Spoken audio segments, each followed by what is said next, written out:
Welcome back, everyone, to an introduction to programming with Scratch. And last time, we took a look at the fundamentals of programming, putting together a sequence of instructions that we called functions by assembling these different colored Scratch blocks. And by putting together these different colored Scratch blocks, we were able to bring our projects to life. We were able to take characters or sprites on the stage and have them move around or draw pictures and play sound and more. And so today, let's take those concepts of programming and build upon them a little bit more. I'll go ahead and open up Scratch again, and let's start with a program that we've seen before. I'll go ahead and go into the looks section of the blocks and pull out this say hello for 2 seconds block. And as you might recall, when I click on this block to run this stack or script of code, you'll see that my cat over on the stage says hello for 2 seconds, and then it stops. And so that seems to work well. But notice that in order to run this program, I had to click on the code that I wanted the cat to run. And that might be fine, but if you've used programs on your computer or on your phone before, then you probably haven't specifically told the program which part of the code you want it to run when. You open up an app and some code runs, or you click a button and some code runs, or you type something onto your keyboard and some code runs. You're not specifically pointing to what lines of code in a program you generally want to run. And one other problem here might be what might happen if I have multiple scripts across multiple sprites, maybe. Imagine that it's not just the cat saying hello, but the cat talking to, let's pick another sprite. Let's pick the dinosaur. So I'll go into Animals and choose the dinosaur. And maybe I want these two to say hello to each other. So I'll move it so that the cat and the dinosaur are next to each other. And I want to turn the dinosaur around so that they're facing each other. And I can do that, recall, by going into the direction for the dinosaur and having it face the left instead of facing the right. And now it seems like the dinosaur is upside down, so I just need to remember to change the rotation style to left and right instead of all around. And so now the cat and the dinosaur are facing each other. And if I want them both to say hello to each other, well, then this dinosaur, notice the dinosaur is now selected, is also going to need a block that lets it say hello. So I'll also give it a block that says, say hello for 2 seconds. But now if I want the cat to say hello to the dinosaur, well, then I'll need to go to the cat, click the say hello block, but then very quickly click on the dinosaur and click say hello too, so that they can both say hello to each other. It was a bit tedious for me to have to quickly jump back and forth between two sprites, and you could imagine that at a more complex project where a sprite might have multiple different scripts that we want to run, or you might have many more sprites, it's not going to be possible for me to, in any reasonable amount of time, go to all of the different sprites and start up all of the different blocks that I want to run. It would be better if I could just say, let's start the project, and when the project starts, then I want all of these scripts of code to run automatically. And we can do just that via this button that's in the upper right of the Scratch window. This is the flag, and generally when you click on this green flag, that marks the start of your Scratch project. Of course, right now, when I click on this green flag, nothing's happening. And so here's where we're going to introduce a new concept in programming, and that's the concept of an event. And we can see the event blocks as one of the options along the left-hand side of the Scratch window. And an event is just something that happens inside of our program that we could have some code respond to. We could say that when something happens, for example, when the flag is clicked, then I want the cat to say hello for 2 seconds, or I want the dinosaur to say hello for 2 seconds as well. And so we do have this very first event block here, when flag clicked, and I'm going to take this block and drag it on top of the say hello for 2 seconds block. And so now I've attached my code to a particular event. This block here is called when flag clicked. It means that when this event happens, when the flag is clicked, we are going to run all of the code that is attached beneath it. And notice that nothing can be attached on top of this event block. This event is the beginning of the script of these blocks of code that I want to now run. And so now, when I click on the green flag, the dinosaur is going to respond by saying hello for 2 seconds. So I'll go back to the project here, click on the green flag, and the dinosaur says hello. And now if I want the cat to say hello too, well then all I need to do is click on the cat in the sprite chooser down below and add the when flag clicked event to it as well. So I'll take the when flag clicked block, drag it on top of this say block, And now, when I click the green flag, I just have to click once, and both the cat and the dinosaur are going to say hello, rather than me having to click one block, immediately, very quickly jump to another sprite, and then click on the block as well. And the nice thing now is that someone can run my project without ever looking at my code, and the code will still work. They don't have to know which blocks to click on. They can just click on the green flag and see the project work. And in fact, that's what happens if you were to share your Scratch project on Scratch's website, sending it to friends or family, for example. They'll usually just see your project without seeing the code at first, and they can run your project and see that both the cat and the dinosaur, in this case, are going to say hello. So these are events, where when something happens in the project, we can respond to that happening by having some blocks of code run. But there are other events that we can use as well. And let's take a look at another event now. I'll delete the cat and the dinosaur for now. And let's add a new sprite. Let's pick an animal. And let's go back to the duck here. So we have the duck. And the event that we'll take a look at now is this one here. It's called when this sprite clicked, meaning when this sprite is clicked on, some code is going to run in response to the fact that I've clicked on the duck in this case. And I can have anything happen. And maybe what I'll have happen just for now is I'll go into motion, and I'll have the duck go to a random position. So every time I click on the duck, it's going to go now to a random position. So I'll go into the stage, I'll click on the duck, and the duck moves. I'll click the duck again, and it moves. I'll click the duck again, and it moves. If I want it to move a little bit more smoothly, remember that go to will immediately jump to a random position. But I could instead, by removing this block, and replacing it with this one, have the duck glide to a random position. Take 1 second and just glide smoothly to a different position. Now every time I click on the duck, you'll notice the duck glide across the stage to a different random position on that stage. And it's responding again, not to when I'm clicking on the code itself, but when I'm clicking on the duck, and the duck is responding because it's an event. The event is when the sprite is clicked on, we're going to glide. And what you'll notice, too, is that on the left side of the Scratch window, when the sprite is clicked, you'll see this script light up to tell us and indicate to us that this script is currently running. Right now, it's not running, but notice that as soon as I click on the duck, it lights up for 1 second as the duck is moving, and then it stops being lit. And while it's lit, that's when we know that this particular script happens to be running.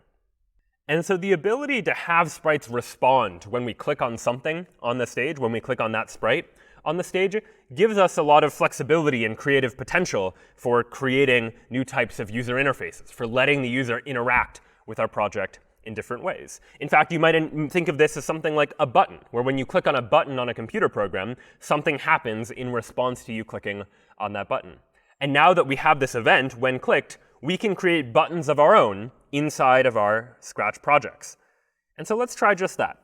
I'll get rid of the duck for now, and let's add some backdrops that we might want for our project. I'll add a new backdrop, and I like the Arctic backdrop, so we'll pick that one first.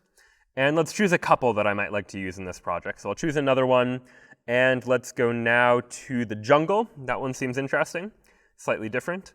And we'll do one more, and we'll go back to the underwater one that we were using with the fish before. And so I've got 3 different backdrops that are part of my project. I've got the Arctic backdrop, I've got the jungle backdrop, and I've got the underwater backdrop here. Of course, only one backdrop can be active at one time. We can switch between them, but only one can be there at any given time. So let's add some buttons to let the user control which backdrop is going to be selected. I will add a sprite. And notice that there are a couple of different types of buttons that I can choose from. I'll go ahead and choose this button, button 2. And I'll drag the button down to maybe the left side of the screen. And let's first modify the button. I'll go to the costumes, and I'll add some text to the button. I'll add some text, and the text will say Arctic, for example. I'll select the text, change its color, and I'll make sure that this is, by clicking on the arrow, make it the text a little bit bigger, and center the text approximately on the button. And so now I have one button that says Arctic on my project, but of course when I click on the Arctic button, nothing's happening just yet. So let's add an event such that when I click on this button, something is going to happen. I'll go back into events. The event I want is when this sprite clicked, and when this sprite is clicked, what do I want to happen? Well, I want the backdrop to change to the Arctic backdrop. The backdrop changing, that has to do with the look of the project. So we'll go to the look section of blocks, and let's switch backdrop to Arctic. And now, when I click on the button, you'll notice the backdrop change. I clicked on the button, and because we have that event, it's responding to us as well. And so now let's add buttons for each of the other backdrops that I might want to switch to in this project. And I could do that by doing exactly what I've just done, by adding a new sprite, choosing the button again, adding some text.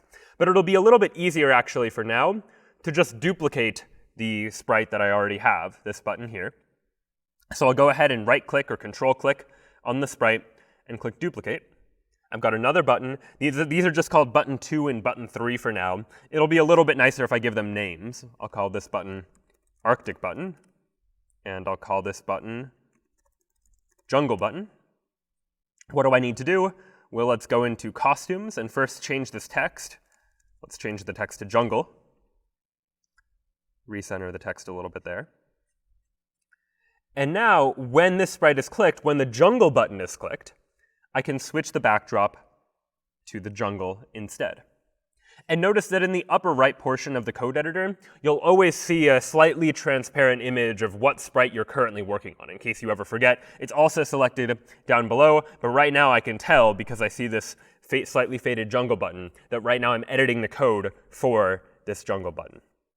And now when I click on the button, the backdrop changes to the jungle. And I can drag this so that it's underneath the Arctic button. And let's add one more button by control-click and duplicate this button. I'll change the name of the button to Underwater button. And now we'll go into Costumes, change the text, change this to Underwater. The text is a little too long, so I'll need to make it a bit smaller to fit on the button. That's OK. I can just click on the arrow, and that will let me drag and resize various different elements on my costume. So now I've got a button that says Underwater, and I'll switch back to the Code tab now instead of the Costumes tab.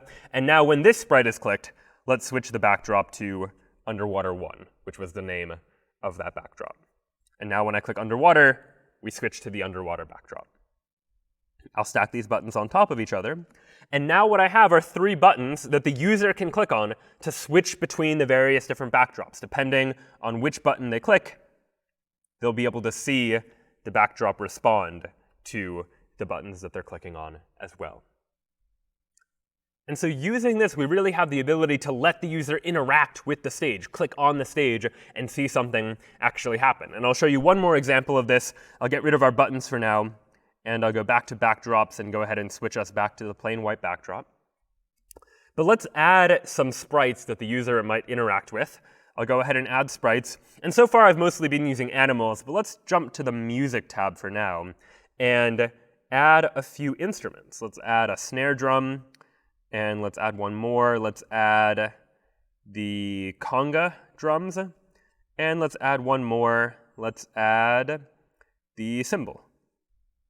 So we'll go ahead and move these around. I've got 3 different drums. And now when I click on each of them, let me go to Events and drag out this When This Sprite Clicked button. We'll go into Sound, and we can play a sound.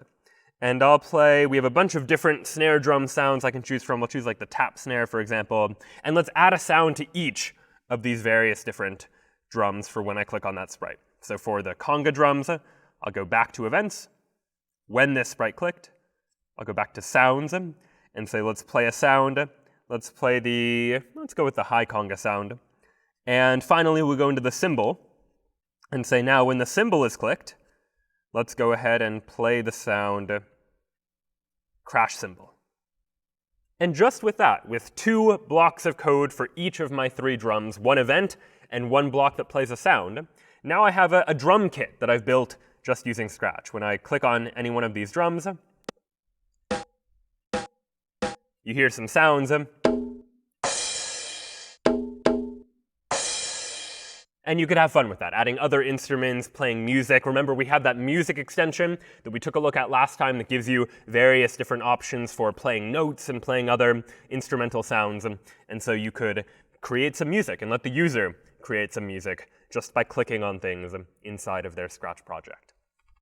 And so that then is the power of responding to a click event. Clicking is an event, the user clicking somewhere on the stage, and just by adding this one block, when this sprite clicked, we were able to add functionality, some behavior that happens, some functions that run when we click on a particular sprite. But clicking isn't the only way that users can interact with a project. They might also, for example, type something onto the keyboard, press a key, for example, and that too is an event. We've seen a couple of different types of events now, but pressing a key on the keyboard is absolutely an event too that we might want our Scratch projects to be able to respond to. So let's give that a try. I'll get rid of our drums for now, and let's add a fish. We'll go back to the fish, and we'll bring the fish into our project. And I would like for the fish to do something when I press a key. So let's start simple. Let's first figure out what event do I need to use. And well, we have this block here that is when space key pressed, which I guess would mean that when I press the space bar on my keyboard, something's going to happen. What do I want to have happen? Well, let's go into sound, and let's play the sound bubbles until done. And so now I'll go ahead and press the space key.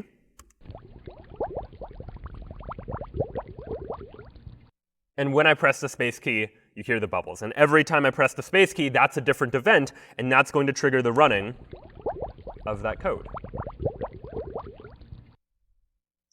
But notice, too, that this block is actually customizable. I can change it, parameterize it slightly, just by clicking on this arrow.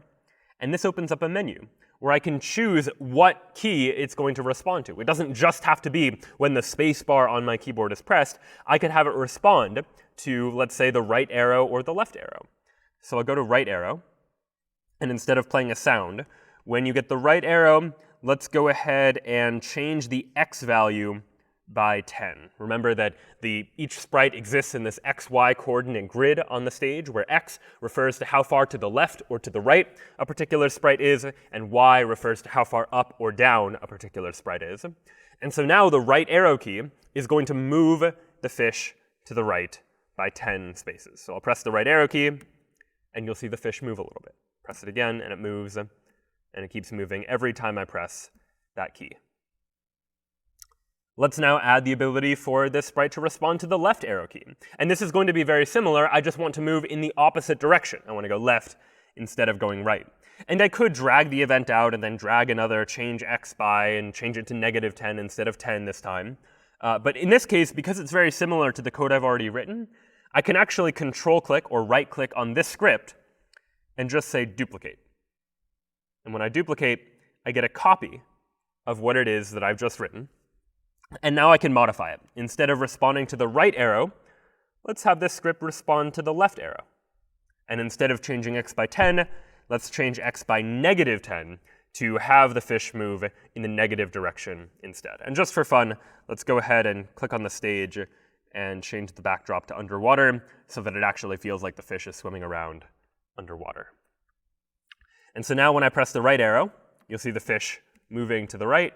And when I press the left arrow, the fish is moving backwards. That may not be exactly what I want, but it is moving to the left, at least. And I can make this a little better, maybe, by allowing its rotation to change. Let it face the left when it's moving to the left. Let it face the right when it's moving to the right.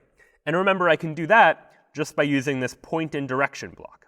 So when the right arrow is pressed, let's go ahead and point in direction 90 degrees, meaning facing the right, and move 10 steps. And if the left arrow key is pressed, let's point in direction -90. And if you didn't remember what number it was, you could use this dial, of course, to change the value as well, and then change X by -10. And this might be closer. Let's try it out. I press right, and the fish moves to the right. Now I press the left arrow key, and the fish turns upside down. OK, not quite what I wanted. Again, by default, when you rotate a sprite, it's just going to rotate in a circle, which means it might end up upside down. If you just want it to be able to go back and forth between left and right, be sure to go to direction and change the fish's rotation style to left and right. And now, when it goes right, it faces the right. And when it goes left, it faces the left. Notice too that if you wanted to change this with code, you also have this block here, set rotation style, that will let you, using a block of code, decide what rotation style that particular sprite should have. And so now I have the ability to let this fish move left and right. And I could add to this too. If I want to let it move up and down, then I'll add one more event and say not when the space key is pressed, but when the up arrow is pressed. Let's go ahead and have it move. We're not changing x anymore. We're instead changing y, because y refers to the up and down direction of the sprite. So when the up arrow key is pressed, we're going to change y by 10. And I'll duplicate this by going to the event block, control or right-clicking, clicking duplicate. And now, when the down arrow is pressed, let's change y by -10. And so now I can get my fish to move to the right, I can get my fish to move to the left, I can get it to move up or down as well, and I can get it to move across the stage, all just by pressing keys on the keyboard. And using that ability, you could imagine trying to create some sort of game. Maybe you've played a game on a computer before where you use the arrow keys or other keys on the keyboard to move some character around.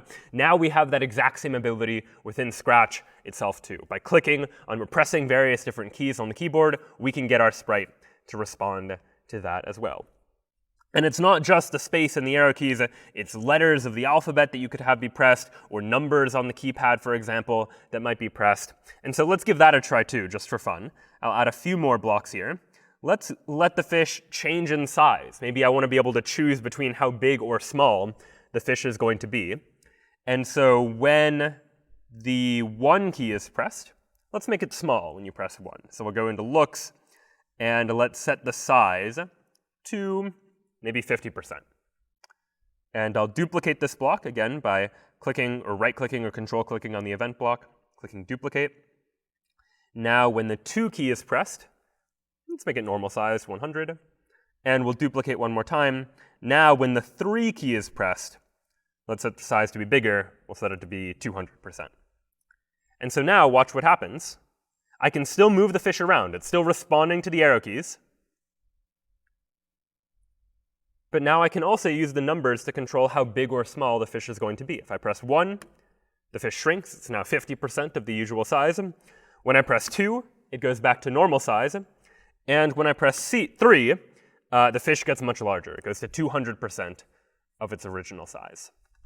And so by putting together these various different scripts, each of which is responding to a different key on the keyboard, you can allow the user to control your sprites in any number of ways, allowing them to interact with the stage by telling them what to click on, what to press, in order to see a particular response appear on the stage as well. And so now we have the ability within our Scratch programs to respond to a number of events. They can respond to the flag being clicked, to a click of something on the stage, also responding to a press of a key. But there are a couple of other fun events that we might let our sprites respond to. So let's try one of them now. I'll go ahead and get rid of the fish. And let's change the backdrop. We'll go back to the plain white backdrop. And let's add a new sprite. And the sprite I want to add this time is the balloon. We haven't really played around with that. I'll go ahead and center the balloon.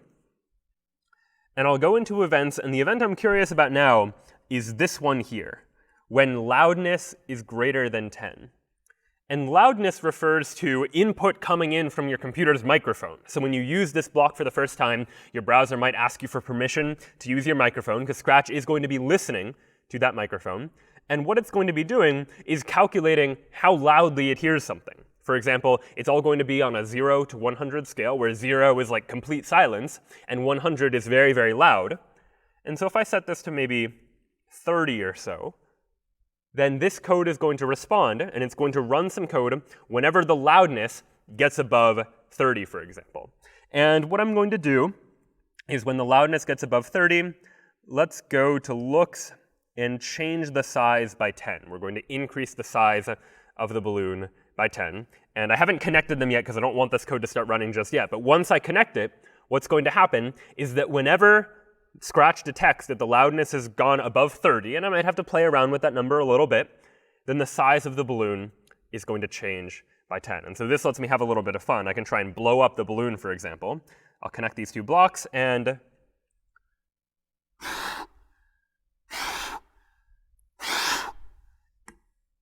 Every time I blow, that triggers the loudness threshold. It goes above the 30, and I've disconnected it for now so that the balloon doesn't get bigger and bigger while I'm talking right now. But every time the loudness goes above a particular threshold, well, then the size of the balloon is going to change. And you probably saw that balloon get a little bit bigger and bigger every time. And you could have fun with this, playing around with that threshold, deciding how loud something needs to be or how quiet something needs to be in order to get a particular result to happen. And so loudness is another type of event that Scratch will let you respond to. And just for one final example, notice here too that this loudness is a drop-down menu, in the same way that pressing a key on the keyboard had a drop-down menu where I could say, I don't just want the Scratch project to respond to when the space key is pressed, but I want it to respond to an arrow key or a letter or a number. I have another option here. I can choose when loudness is greater than 30 or when timer is greater than a particular number. And so every Scratch project, that we haven't seen it just yet, has a built-in timer. And the timer is keeping track of how much time has passed since we started the project. So when the project starts, we start counting how much time has passed, and that timer is keeping track of that for us. And so originally, if you think back to our first program that we made earlier, where we had the cat and the dinosaur talking to each other, and they both said hello at the same time, why did they both say hello at the same time? They both said hello at the same time because they were both responding to the same event, the when flag clicked event that happened once, and as soon as I pressed the green flag, then both the cat and the dinosaur said hello. In an actual conversation, of course, they probably wouldn't both say hello at the same time. The cat might say hello, and the dinosaur might respond a few seconds later. And we can take advantage now of this timer, the ability to wait for the timer to reach a particular number, and when the timer reaches that number, then an event is triggered. That will let us time our sprites a little bit more precisely. And so let's give that a try by going back to the project we created at the beginning of today. I'll delete the balloon, go into my sprites, and let's add our cat back. We'll bring our cat over to the left. And I'll add one more sprite. We'll go ahead and bring our dinosaur back as well. That dinosaur is going to have a rotation style of left-right, because I only want it to face the left or the right. And I'll change the direction to -90 so that the cat and the dinosaur are facing each other. And for the cat, the code is going to be the same. We'll have the cat respond to an event. The event will be when flag is clicked. I want the cat to say hello for 2 seconds.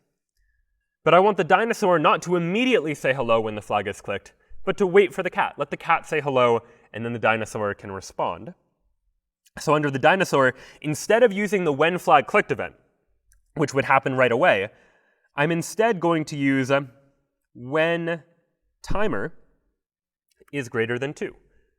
In other words, after the timer reaches 2, in other words, after 2 seconds have passed in my project, well then and only then should the dinosaur say hello for 2 seconds as well. And so now notice what happens. I'll press the green flag. The cat says hello for 2 seconds, and only once the cat is done, the dinosaur then says hello as well. And that's because the dinosaur is waiting. It's not going right when the project starts. It's waiting for the timer to reach 2, and the timer again begins every time we click on the green flag. When the green flag is clicked, the timer resets back to 0, and it's counting up in terms of how many seconds have passed since the beginning of the project. And there are other events that we can use inside of Scratch as well that we haven't yet taken a look at. There's one here, for example, that checks when the backdrop switches to a particular backdrop. So recall before we had those various different backdrops with the Arctic and the jungle and underwater. You could add events that say, as soon as the backdrop switches to underwater, then play those bubbles or the ocean sounds, for example, or do some other action depending on what backdrop happens to be switched to. But you can hopefully now start to see how these events really start to make our Scratch projects more powerful and more interactive. We no longer need to say, run this block of code now, run that block of code now. We can add events to our project and let our project decide when to run that code, letting it respond to when the project begins, or when we click on something, or when we press a key on the keyboard, or when the loudness changes, or any number of other different types of events that Scratch now gives us the ability to use. And hopefully now, using events, we'll be able to create all the more interesting and interactive projects as well. That's it for an introduction to programming with Scratch for today. Next time, we'll take these ideas and build upon them even more. See you then.